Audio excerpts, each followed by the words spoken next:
Hey folks, Jimmy here, aka Palette of the Dead. Welcome back to the channel and welcome to a new Warhammer 40k Imperium magazine update video. Now, as per usual with all these videos, if you like them, hit the like button, subscribe to the channel if you haven't already, and of course, drop a comment down below. I love hearing back from you guys and it goes a massive way to help the channel too. Now, with this video, I wanted to have a look forward to what's coming up with the magazine, and as per usual, we've not been let down. We have some really good stuff to look forward to, and we also have some negative stuff to look forward to as well, unfortunately. But some pretty good bits and pieces still to come with the magazine. Obviously, we're only issue 54 in so far at the time of recording, and we have some good bits and pieces still to come. So we also have a lot of army. We have more Phobos armored Space Marines. We have some more Necrons. We have loads of other bits and pieces. And we have some really good units to kind of build up and get going with. So some good bits to look forward to, but without further ado, I suppose what we should do is have a quick reminder of what we've not long had with the magazine. So obviously we're going to go back to issue 52 and 53, so parts 1 and 2 of our Necron Triarch Stalker. A fantastic unit, really good. It's our biggest kit so far from the magazine. A pretty huge behemoth of the battlefield. Very handy to have. I must admit, I've built mine, I've base coated it, and that's it so far. And I'm looking forward to kind of getting going and layering up and getting the rest of the paint job on the go as well. So really good stuff with that one, and definitely a pretty cool one as well. Then issue 64, what we'd only had just last week, we had our final 3 sisters, battle sisters, final 2 sisters Seraphim, as final sisters Repentia, and our final Arco Flagellant as well. Really good models. I've really enjoyed having the Adeptus Sororitas. They're probably the highlight of the magazine so far, really, in my opinion, but they are really good, and yeah, quite enjoyable to use and have as well. So really good stuff there. Yeah, it's a shame to see him go, but you know, we knew that we were only going to be kind of spread out over the course of 20 issues, like the Adeptus Mechanicus were with issues 20 to 40. So now it's done, we'll start heading back towards the Space Marines, and we'll go from there and see what happens with it. But really good bits of kit as well. And then obviously we already know what's coming out in the next 2 issues. So issue 55 is Thermic Plasma Conduits, a repeat of issue 37. So we get some pipework and some more scenery to use as objects and obstructions within your battlefield. Yeah, it is what it is. They're not too bad. They're pretty handy to have. So, you know, can't really complain with them. But, yeah, it could be something a bit more interesting. Just is what it is, though. So, yeah, but yeah, it's not too bad. And then issue 56 is a boring issue, in all honesty. It's Administratum Grey and Ballad Brown. 2 paints. There's no saving here.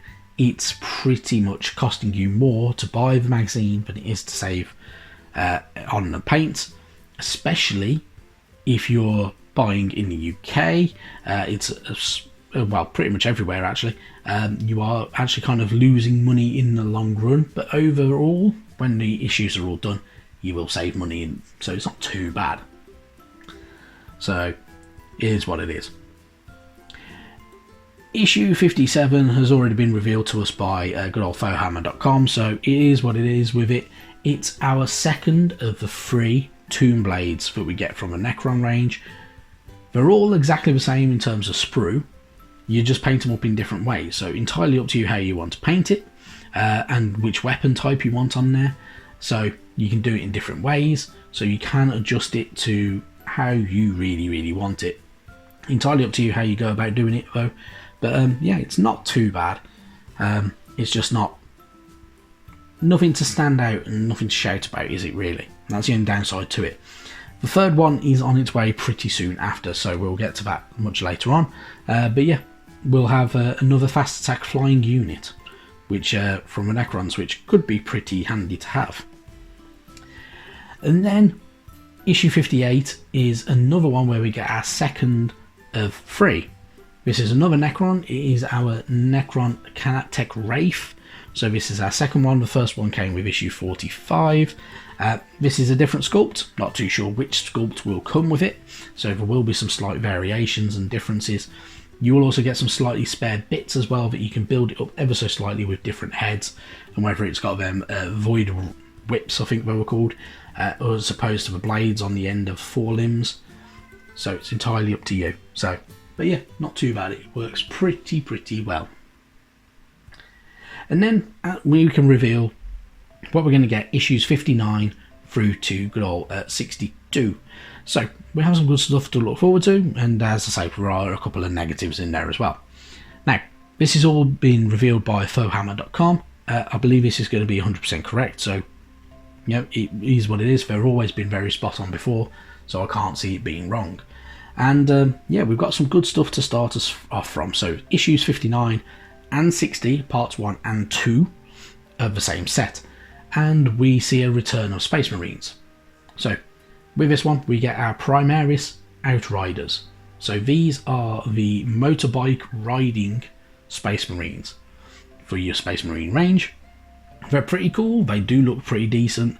Not a super huge amount of parts to them, and it could be quite easy to build and paint up and have fun with, but genuinely enjoyable and good units. These are fast attack units, so they're going to be very handy in armies because they'll be able to move around a little bit faster and get from A to B in a quicker style. So the way it's going to be split is kind of the way that it kind of shows on the sprues. So the sprue is split in kind of like 1.5 sprues. So you have 2 bikes on one sprue and then 1 bike on another, but you do have parts from each sets on each sprue. So it's not going to be overly enjoyable, and you're not going to be able to build it all in one go, in all honesty. But as soon as we've got all of it together, you can get going and get cracking with it and have a bit of fun. So really good stuff, and can't wait for them, and a bit of a return to them. Issue 61 is another Necron issue. It is our Necron Tombblade. It is our third and final one. So you can build it up with the third and final weapon type if you wish to, or you can have them all with the same weapon types. It's entirely up to you. Again, it's the same sprue, so it just is what it is. It's not super fantastic. It's not the best issue, not even the best model really, but you know, they do come in handy. They are pretty decent, and on the battlefield they can do a bit of damage as well, so because of their speed and resilience. So you can utilise them as much as you want or as little as you like, entirely up to you though. And then issue 62 is a bit of a bummer. It's not the best. It could be far better, and because it is a paint issue. So the paints we get, whether they're necessary is a bit of a mystery, but we get Calgar Blue, which if you paint in Ultramarines, it will come in handy. If you're not painting Ultramarines though, no good. And then the other paint we get is Evil Sun's Scarlet, which is a really nice red. In all honesty, it's quite a bright, nice, vibrant red, so it does look really nice. But if you're not using any red in your paint schemes, it's pretty pointless. But it is what it is. Part of the magazine is the way that it goes through all these paints and different models, so eventually it does balance out and does work out quite well. But yeah, it kind of is what it is. There's not a lot to say about it. It's a paint issue at the end of the day. Yeah, you'll probably find uses for both paints at some point, but it may not be straight away if you're not doing the same schemes that the magazine's doing. So entirely up to you how you want to utilise that information and utilise those paints. But with that said, that is me done for the day. Thank you very much for watching. As soon as we get more information about what's coming up in future issues, hopefully we'll get some really good stuff. I'll go through that. As soon as we get more information about Stormbringer and what's going on with it, I will go through it with you. At the moment, it has gone back into a second trial run, which seems really backwards and a bit unusual, and it's an unusual step. So it is a couple of trial regions again. Hopefully we'll see it at some point in the near future. I think it's now going to be early next year, early 2023 when the UK sees it, which makes more sense really. I don't know why they announced it so early and kind of revealed it so early. I imagine but it'll get released towards the very back end of Imperium because there won't be many people that buy both magazines. So you'll get the odd one, like myself, and then most people will go with one or the other, and some people will probably end up cancelling Imperium to go for a good old Stormbringer. That's one. But yeah, so here's what it is. But as soon as we get more information about that, I'll go through it with you, and we can discuss it. So should be good fun. But for now, thank you very, very much for watching, and I'll see you sometime soon. Bye bye now.